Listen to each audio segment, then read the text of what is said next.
Hi there, Facebook. I just wanted to make a quick video about my interpretation of Muslim beliefs, philosophies, and the Quran, and how it applies, how these philosophies that I've taken from Islam apply. So in my last video, I'd mentioned the Quran, and I wanted to make this video about Islam and my interpretation of some of their philosophies and beliefs. And just a quick video about what I took from the Quran and wanted to share with you, and how you can implement some of these philosophies into your life. I want to stress here that though I submit to God's will, I still consider myself a Christian and not a Muslim. So let's say you're lost and confused and looking to find God in your life. Where do you look and how do you find Him? Some might say you can find God through combat and conflict, and that we can find God in ourselves and in others through combat. Let me give you an example. Let's say I want to find a more powerful, authoritative power in Vancouver, in my community. In fact, I think I'm greater than the present powers that be.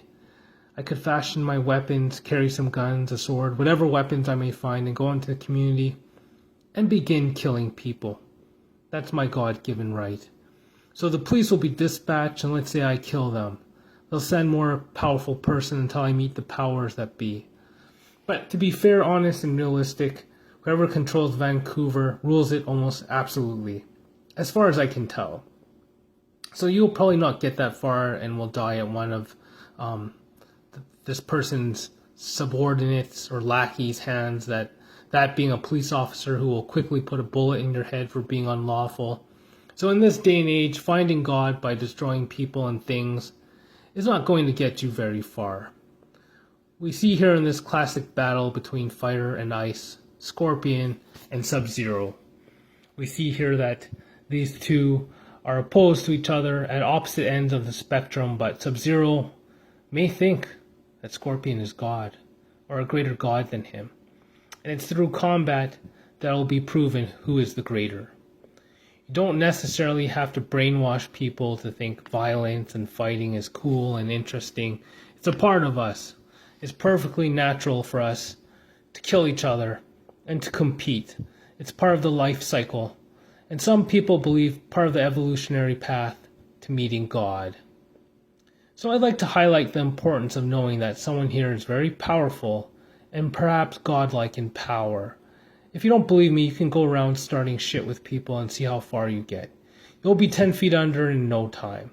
So as children, we're told that Jesus is God, and that there's no need to ask or look any further than that. But if you question the powers that be, you can go ahead and try, but you will not get very far. Trust me. Sometimes when a society falls into disorder, it's because there are too many people telling the common people what to do, and the only way to find order is for powerful people to engage each other in combat, and ultimately one person become triumphant and kill the other person, or make them submit to their will. So a God's power may come into question from time to time, challenged by another being, deity, or whatever. It does not really matter what your title is. If your title is a saint, Ariant, Buddha, Archangel, whatever, if you cannot kick everyone's ass by yourself, you'll not get your way here. So we have Christianity, a religion that says there's no point in fighting. There's an omnipotent person who is here and directing us as to what to do through the Bible and through his organization and churches, and to do what we are told. Some disagree, but for the most part, the majority of the people agree. I like to stress that man has an unlimited potential to improve and become powerful in nature. An individual human could potentially surpass an archangel in power, in my opinion. People might disagree with me on that, but I'm a firm believer that a man has an unlimited potential to become a greater God in the universe than beings that have met their limits in power. So it's okay to implement some of these philosophies into your life. If there's a disagreement on who should be in charge at work, it might be best settled by competition, like an arm wrestling match or a boxing match or whatever, to decide who should be in charge. So that's some of what I took away from Islam. Peace, shalom.